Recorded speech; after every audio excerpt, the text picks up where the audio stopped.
जय माता दी दोस्तों। आज हम बात करने जा रहे हैं बैंक ऑफ बड़ौदा के Q4 के रिजल्ट के बारे में। यहाँ पे डिस्कस करने जा रहे हैं। यहाँ पे Q4 का रिजल्ट डिस्कस करेंगे। उसके अलावा कंपनी ने मतलब बैंक ने यहाँ पे डिविडेंड भी डिक्लेयर किया। कितना डिविडेंड डिक्लेयर किया उसके बारे में जान लेंगे। पहले चलिए बात करते हैं कंपनी के डिविडेंड के बारे में डिस्कस कर लेते हैं। कंपनी ने कितना डिविडेंड डिक्लेयर किया है। तो यहाँ पे आप देखेंगे कंपनी ने जो डिविडेंड डिक्लेयर किया है वो किया है आपका 8 रुपये 35 पैसे के आसपास का डिविडेंड डिक्लेयर, भारी भरकम डिविडेंड डिक्लेयर किया है। फेस वैल्यू क्या है, 2 रुपये के फेस वैल्यू वाला शेयर डिविडेंड डिक्लेयर कर दिया है 8 रुपये। 8 रुपये छोटा मोटा अमाउंट नहीं है, वो भी बैंक ऑफ बड़ौदा के लिए बहुत ज़बरदस्त है। और फिक्स रिकॉर्ड डेट क्या है, 6 जून। जी हाँ, 6 जून फिक्स रिकॉर्ड डेट है। आपके पास कहीं शेयर होगा, ठीक है, मतलब आपके पास अभी शेयर होगा बैंक ऑफ बड़ौदा का, तो नो डाउट आपको मिलने वाला है बैंक ऑफ बड़ौदा का डिविडेंड मिलने वाला है। वो भी आपके अकाउंट में क्रेडिट हो जाएगा। ठीक, कब होगा क्रेडिट? आने वाले कुछ टाइम में क्रेडिट हो जाएगा। ठीक है, तो कहने का मतलब यहाँ पे है कंपनी ने अच्छा खासा भारी भरकम डिविडेंड डिक्लेयर किया है अपने शेयर होल्डर्स के लिए। ठीक है, ये बात रही डिविडेंड के बारे में। अब हम बात करते हैं कंपनी के रिजल्ट के बारे में। फाइनेंशियल रिजल्ट देखेंगे। देखिए, कोई भी फाइनेंशियल रिजल्ट है, किसी भी कंपनी या किसी भी बैंक का फाइनेंशियल रिजल्ट हो, रिजल्ट ये दर्शाता है कि कंपनी का आने वाला फ्यूचर कैसा होगा। क्वार्टरली रिजल्ट अच्छा रहता है तो आने वाले टाइम में अच्छा खासा मोमेंटम भी देखने को मिलता है। तो यहाँ पे देखेंगे बैंक ऑफ बड़ौदा के बारे में डिस्कस किया जाए तो बैंक ऑफ बड़ौदा में आप देखेंगे तो अच्छा खासा क्वार्टरली रिजल्ट आया। क्या है यहाँ पे देखेंगे, ये है तो आपका टोटल इनकम 1+2। यहाँ पे देखेंगे कंपनी के जो टोटल इनकम लेके और एक्सपेंडिचर लेके, प्रोविजनिंग लेके, एम्प्लॉय कॉस्ट को लेके। ठीक है, पहले हम बात करेंगे टोटल इनकम 1+2 की बात किया जाए तो टोटल इनकम आप को देखेंगे ये रहा आपका 35 के आसपास। ठीक है, वही पिछले साल के सेम क्वार्टर के कंपेयर में आप देखेंगे 34 के आसपास है। ठीक है, वहीं 31 मार्च 2024 कंपेयर मतलब दर साल की बात किया जाए, दर साल में आप देखेंगे कंपनी का था 33 करोड़ के आसपास, 33 के आसपास था। तो यहाँ पे देखेंगे कंपनी का जो क्वार्टरली है अच्छा खासा इम्प्रूवमेंट देखने को मिला है। चाहे पिछले क्वार्टर के सेम क्वार्टर से कंपेयर करो, चाहे पिछले दिसंबर क्वार्टर से कंपेयर करो, दोनों में आप देख रहे रेवेन्यू ऑपरेशंस बहुत ज़बरदस्त दिखाई दे रहा है। वहीं बात करते हैं कंपनी के ईयर टू ईयर की बात किया जाए, ईयर टू ईयर में भी कंपनी ने अच्छा खासा परफॉर्मेंस दिखाया है। ये रहा ईयर टू ईयर, ये 2025 का है, ये 2024 का।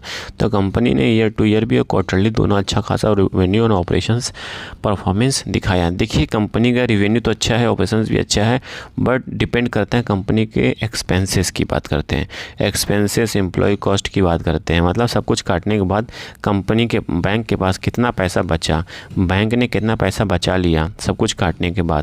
ठीक है, मेन बात वो होती है। तो यहाँ पे देखेंगे खर्चे की बात किया जाए, कंपनी ने सारे खर्चे दिखाया है।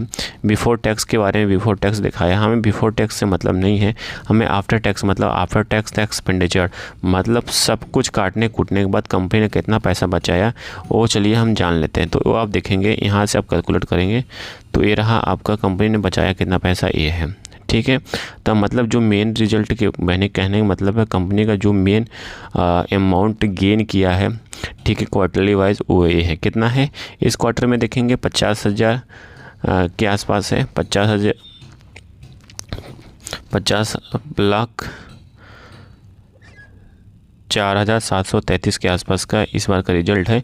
वही पिछले साल के मतलब पिछले क्वार्टर की बात किया जाए, दिसंबर क्वार्टर की बात किया जाए, उस क्वार्टर से भी अच्छा है। और वहीं बात करते हैं दर साल के कंपेयर के आप देखेंगे तो उसके कंपेयर में भी अच्छा खासा रिजल्ट देखने को मिल रहा है। मतलब वहीं 31/3/2024 के कंपेयर में 31/3/2025 का रिजल्ट जो है अच्छा खासा दिखाई दे रहा है।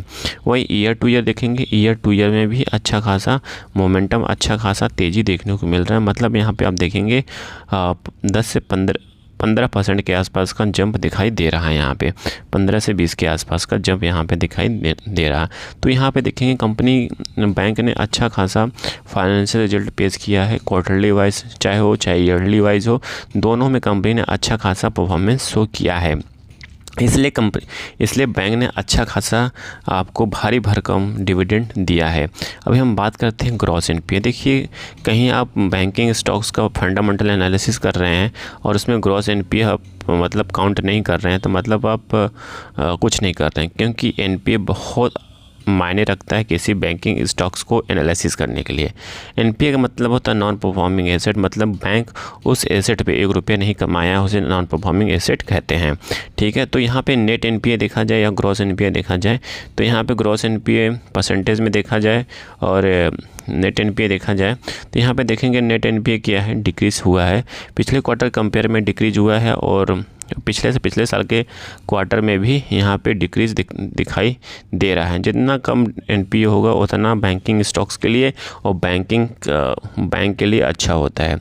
और ईयर टू ईयर भी देखेंगे बैंक का एनपीए घटा है। जी हाँ, ईयर टू ईयर भी देखेंगे बैंक का जो है एनपीए घटा है। तो यहाँ पे बैंक ने इस बार अच्छा खासा परफॉर्मेंस दिखाया है, चाहे क्वार्टरली वाइज हो, चाहे ईयरली वाइज हो, चाहे एनपीए हो, सब कुछ अच्छा है। बैलेंस शीट भी ज़बरदस्त दिखाई दे रहा है।